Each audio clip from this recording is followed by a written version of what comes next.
Welcome back, everybody, to more Dan Has Fun. We're doing more Pokemon Platinum today, and this episode we have to go into Mount Coronet again.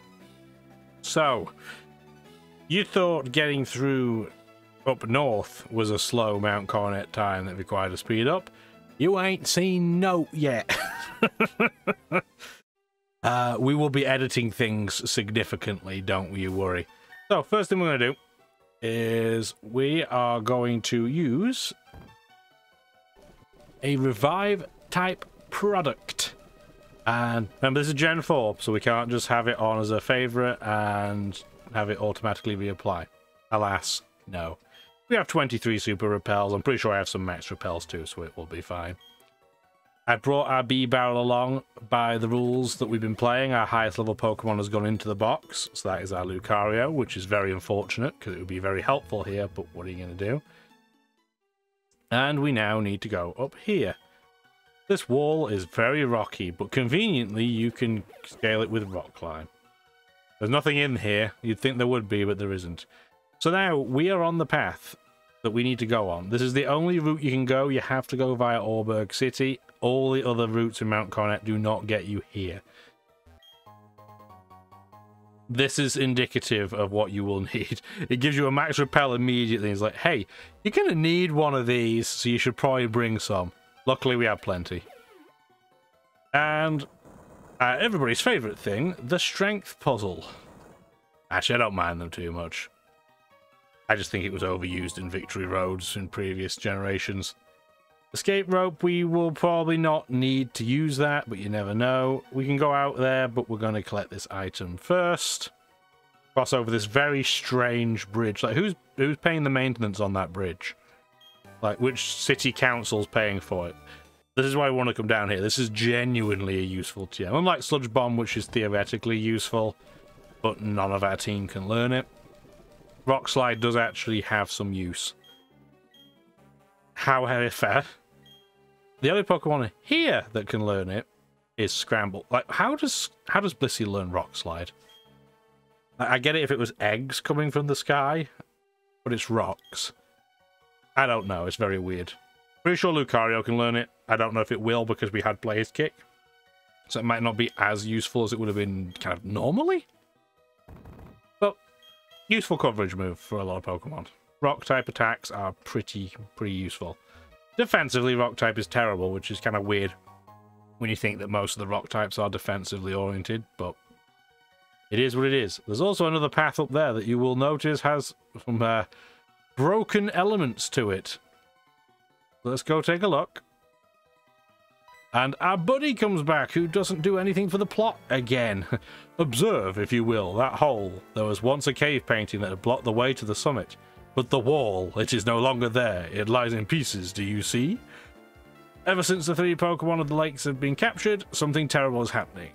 But what exactly, I do not know. Let's put one cause. Cyrus, okay, I get it. I'm gonna go up there. It's fine, I know. It's good. You've said all you need to do.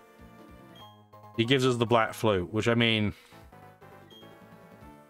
it's fine. It's not going to really matter to us because we're using repels anyway, but it's fine. So that's where we actually have to go. But we're not going to do that straight away. We're going to go over and see what was in this other hole. I know what it is. It's a route back out or towards Auburg City. But at least I want to point out that it's here because the world ties together nicely. We're back on Route 207. There's a timer ball, which, I mean, for Giratina, we may well have to use. The only, like, what I did between episodes is I bought a load of dust balls because I feel like that's what they should be caught. Like, Giratina should be caught in a dust ball. It just feels appropriate. You also get an iron. You can't get down there and battle those trainers, although I think we already have in a previous episode.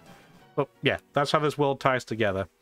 So what we're going to do at this point, now that we've spoken to Looker and he's told us not particularly useful things, I mean, it's just the Looker standard. What we're going to do is we're going to put this video on at a bit of a higher speed, and I'm going to start blitzing through kind of just the fluff on the way to the summit of Mount Coronet. Now, I'm even going to include some battles in this. You've seen what Team Galactic has to offer at this stage. It's not a lot. Yeah, so I'm pretty sure there was something in there when I went back to check. Yeah, Red Shard.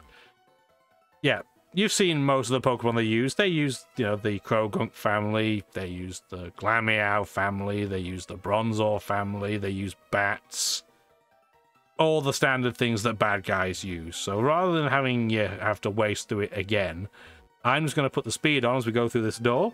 And I will be right back. Enjoy.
And we're back.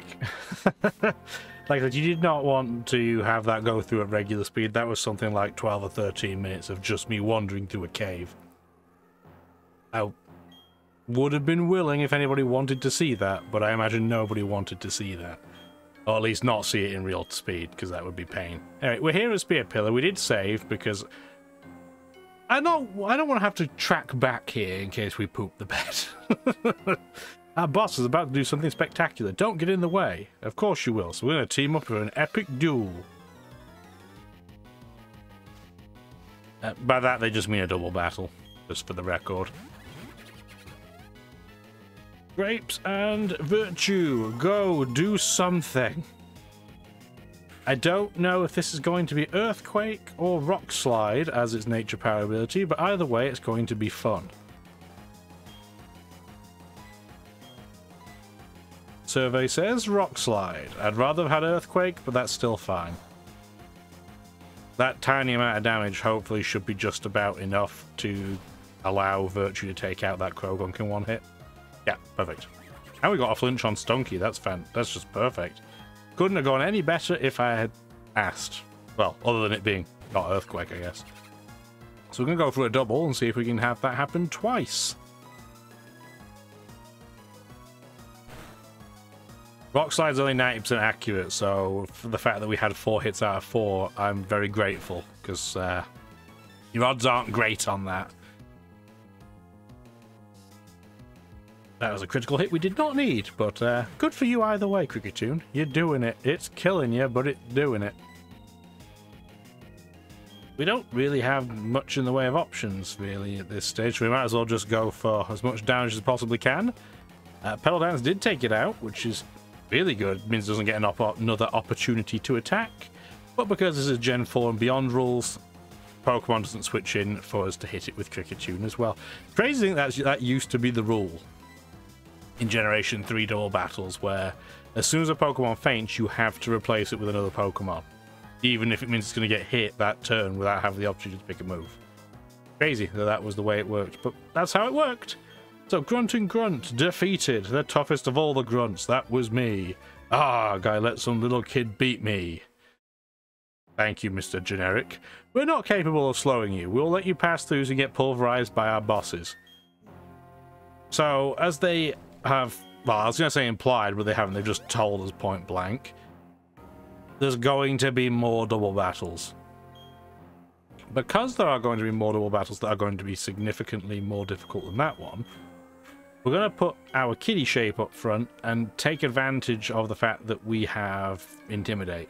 Also, just so I mention it at some point, this area looks pretty cool, especially for the time it was on the DS. Music's not bad. The in Super Smash Bros. Brawl, the location, the fighting arena that they made for Spear Pillar was also very cool. Where do you think you're going? I won't let you disturb our boss. If you're not going to listen, you'll have to get through me first. After all, you've made me look bad more times than I care to remember. And I'll be next. The gloves are coming off. Hold on, I forgot that he shows up. Huh? Remember me? I'm here to get my revenge. I forgot that our rival attends this double battle. I wish he'd just get out of the way, but oh well. So much for putting the kitty in the second slot. Rip plan. This is not great. So yeah, the whole point was going to intimidate the Bronzors. They can't really do anything, and that way we can kind of just sit. But we'll do what we can do, and we missed with Leech Seed immediately. 90% chance of hitting, and we didn't. Because, yeah, this is what they like to do. They like to put up screens. So, Reflect and Light Screen are up at the moment. I had the choice of teaching Brick Break to a Pokemon, but I didn't think it was worth teaching it just for this one battle. So that's why we didn't. But yeah, I completely forgot that, well, Barry or Zippy or whatever the name does attend this. We're kind of waiting. Like, we don't want to take these Bronzors out too quickly, as odd as it sounds. Ideally, what we want Barry to do is keep using Stockpile and then use Spit Up. We don't want him to use Swallow because his Munchlax will never leave. But now that I do remember this battle, what really happens is that the Munchlax doesn't do anything. It just sits there and stockpiles and doesn't attack. Which is pretty bad. In our case, though, at least we have the ability to heal our Kricketune up while we try and take them out. So, at least there's that. Our Kricketune, if it had had Swords Dance, would have been pretty helpful, but remember, we still have Cut on it. We'll have to take it off at some point. We don't need that really going forwards. But we'll cross that bridge come the Elite Four, and wow, we got a critical hit. Wasn't that nice? Getting critted in return wasn't quite so nice. That was rude. And now the screens have just worn off, so that timing was pretty much where I wanted it to be. That Golbat is probably going to wreck our face. Hopefully he'll use Body Slam on it, but I'm not holding out much hope. We might be able to take... not quite. I was going to say we might be able to take that Bronzor out, but not quite. At least it was nice and it used Light Screen, though. It didn't use Reflect. I don't remember if they both know both, or if one Bronzor knows Reflect and one knows Light Screen. I don't remember. Anyway, that hurt. Air Cutter hits both opponents, which is... it's fine. It just reduces the amount of damage it does, so... It's not really that big a deal. If we can get Paralysis on the Golbat, that would be fantastic. Did. So we're good there. We will move first. Do we want to go for an attack on the Golbat? Will Aerial Ace take it out, do we think? I think it'll be pretty close. We should probably try. Oh, not that it matters. Rip. Ripperoni's virtue, you tried. I'm hoping the Golbat doesn't take that... Yeah, the Golbat doesn't get taken out by Munchlax, because we're not going to get experience for that now. Oh well, what are you going to do? Scramble, you need experience. Let's get you in. And we're just going to hope they don't both attack. I mean, they're level 46. I'm hoping that, yeah, they don't both attack Blissey. That's the dream. We'll see what happens, or if we can even take this one hit. Oh, we got critted. Oh. Beautiful. So we will never know if we're going to get attacked by both. And somehow his Munchlax is still in. Ay, ay, ay. We're going to have to put in Maple, because if we use Petal Dance, we can't pick the target. Well, this isn't going very well, is it? At least you can see why I saved, though. This is why I saved.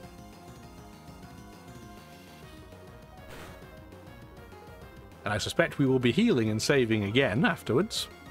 They do hold citrus berries, but that's fine. And he finally puts in a Pokemon that isn't just absolute rubbish. I wish he would just start with this in the normal battle, but then I guess it'd be too easy for us. Didn't need to use close combat there, bud. Now you just reduce your defenses for no reason. So this Flamethrower is going to do way more damage. And it crit. This is going horrendously. Oh boy, Barry. You're not really improving your situation. And now he has a Pokemon that's 4 times weak to flying coming in. So let's see if we can take out that Golbat first.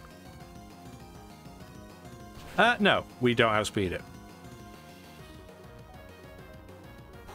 At least it didn't take Heracross out in one hit. And we got critted. The critical hits are just flying with wild abandon in this matchup. We should be at the point, though, now where we kind of broken the back of this fight, eventually. We're running out of Spark PP, which is also a little bit alarming. However, I can't really switch out. The 2 Pokemon we have left are both weak to Skuntank. One's weak to Poison and one's weak to Dark, so we're going to have to stay in. It's also kind of weird, and I don't know. I guess now I think about it, it's very strange that you would think, with it being a multi-battle, because it's a double battle with 2 different people on each side, you'd only be allowed to bring 3 Pokemon each, but clearly that's not the case because Zippy was on his 4th there. Anyway, that went incredibly unsmoothly. Sheesh. Yes, Mars saying she should have actually just done the battle herself. That would have been interesting, wouldn't it? And not terrifying to see somebody Kung Fu Maylene style. Or that for a cough in your ear. Yeah, my Pokemon are tough, right? I can get even tougher, but you know, that's it for us. We've hit the wall. I'll help you with this. Thanks, bud. So he does heal you up, at least. But as you may have noticed, we go straight into a cutscene. Not that it's going to matter, but you'll see in a minute. Everything is ready for the creation of a new world. Now, all will end and everything will begin. With this, the red chain made from the crystals of the 3 late Pokemon, blah, blah, blah, technology, prior to another dimension. He does a lot of talking and doesn't say a huge amount. But I'm going to shut up for a minute and let this go.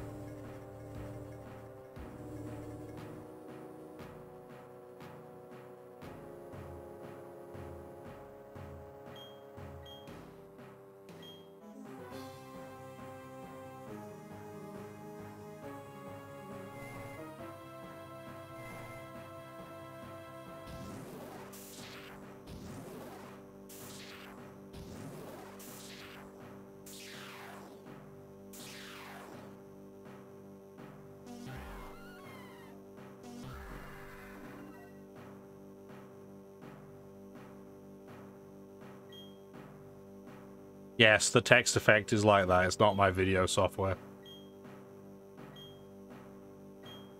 You don't need to read the text. It's, we're going to start again. The world will be better. I'm going to make it for me. Blah, blah, blah.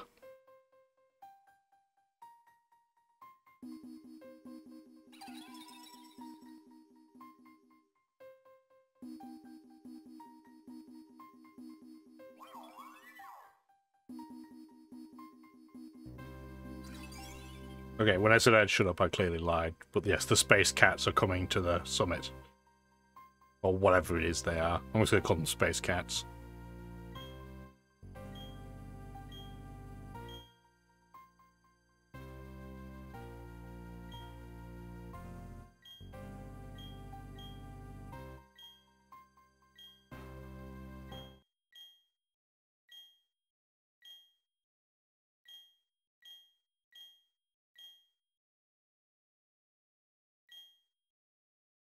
Do you think there's about to be a battle there? But look at the cutscene some more.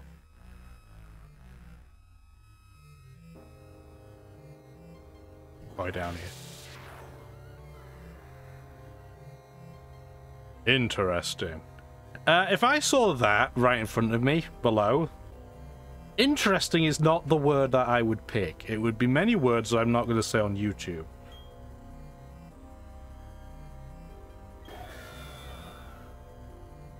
That was a cool effect, though.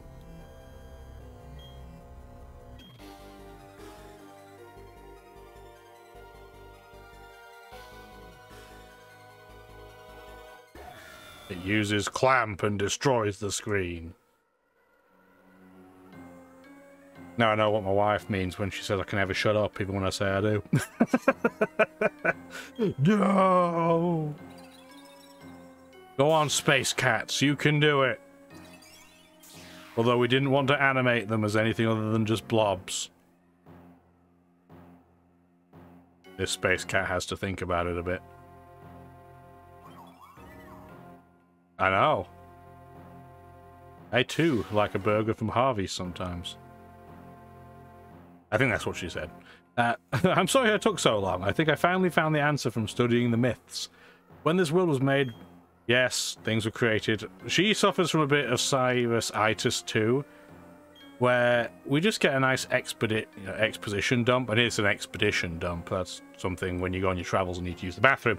But no, this is an exposition dump, which we really, like, again, now that you look back, you think, hey, this storytelling left a bit to be desired. So we're going to go jump in the hole with the Space Cats. We get to go to this very, very weird looking world. The flow isn't stable, the space is weird, we've got to find Giratina. So we just found Giratina, it just flew across the screen there, so that was pretty quick. If something's not done, the distortion will swallow not only our world, it will overwhelm the distortion world. So the game doesn't tell you when it gives you control back there, which is also very weird. This is pretty much just strength puzzles. You probably don't want to watch me at normal speed just do strength puzzles. And the music's... it's atmospheric, but I don't think it's that cool. So I'm going to speed things up again, and we're going to blitz through some of this, and I will be back with you. We're back soon. Also, you can't use your bike here. I guess it's rude to use your bike on the Shadow Realm? I don't know. Professor Oak's rules are very weird. Anyway, let's try and get this done.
This is the point of this puzzle, by the way. You may have noticed as I went through the first bit that I don't remember the layout of this by heart. I mean, who does?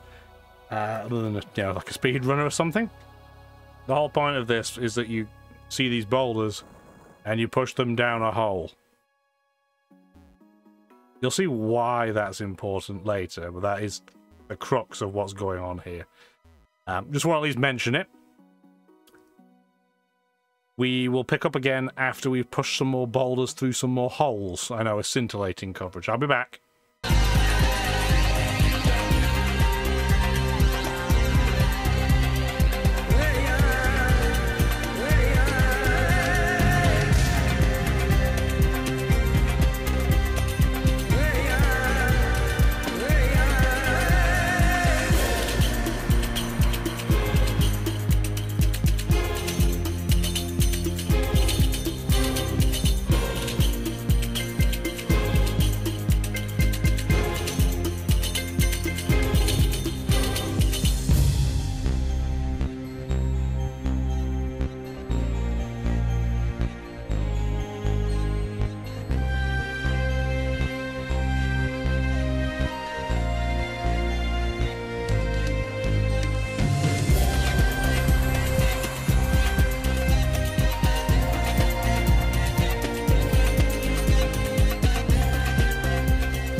Hope you guys enjoyed that scintillating coverage of watching me travel what is really quite disorientating. I mean, at the time, kind of cool, but now looking back, very disorientating paths. I pushed boulders into 3 holes, one of which was guarded by each of the weird space cats. I guess the Pokemon of the lakes must have gone home. I understand they can keep balance against either Palkia or Dialga. Does that mean they can't do that with Giratina? Oops, there's no time for idle chit-chat. And conveniently, because now we've completed the puzzle, this arrives, and Cynthia doesn't say anything about it. Call it a trainer's intuition, but we're getting close. Let's go on. Oh, and our favourite buddy's down there. So I don't know what happens if you lose here against Cyrus. It's a distinct possibility, so we'll see. This is it. Giratina's up ahead.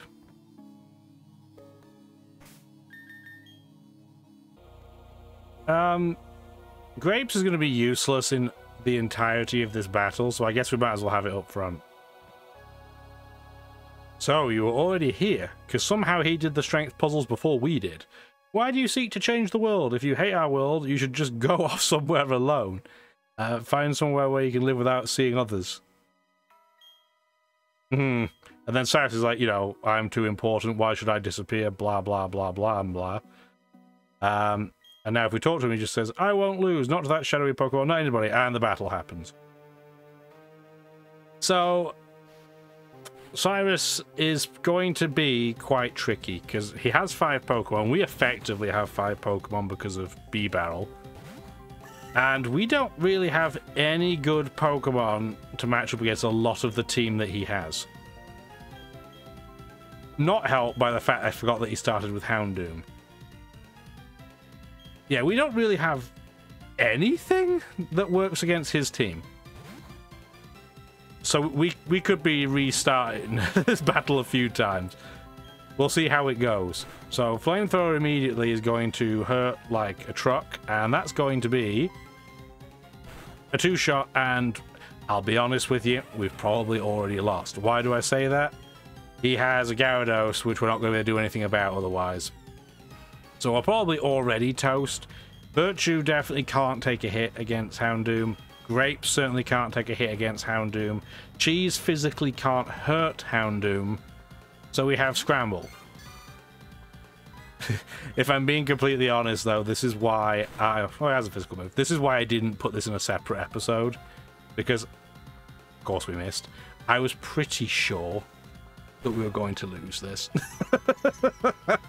That we can just see to what degree are we going to lose this first.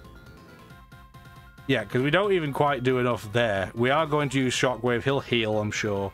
So the next Thunderfang, as long as it doesn't flinch, as we should be able to take out with counter. Oh my word, that damage output is horrendous. Please have done enough. Please.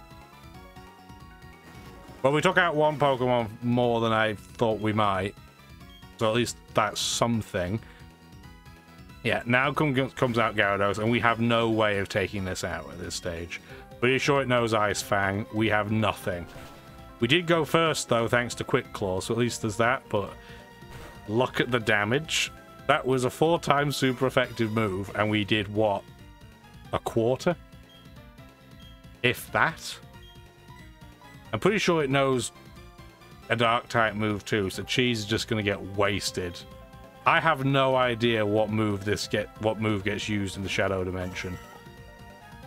I guess there's only one way to find out. Let's find out. Yeah, it has Ice Fang. Can we take one hit? Turns it into... Okay, it just turns it into Tri-Attack. That's pretty disappointing. That's sad. Well, you are doomed. Can we at least take out 2 Pokemon and say we at least got some reasonable experience? We're probably going to have to put it to sleep. Remember, he still has a Honch Crow, so we physically can't hit it with Cheese. And we missed with Hypnosis anyway. So, yeah, we're not going to get experience from Gyarados, I'm afraid, because it was this bug. Well, this went great, didn't it? Yeah, this team is... Not cut out for this. I didn't mean to use cut, not that it matters. I meant to use sing, but... Yeah, we are on the struggle bus. Aerial Ace would only have done fractionally more than that anyway, so... I'm not sure what happens in this scenario when we lose. Please tell me that we don't just go back to the start of this puzzle. If we do, there are some trainers I haven't battled yet in the map, and I will be battling them. I won't be grinding against wild Pokemon because I'm trying to avoid doing that. But yes, we're out of usable Pokemon. We pay him some money. We black out. And we're going to go scuttle to a Pokemon Center, which is not a good omen for me.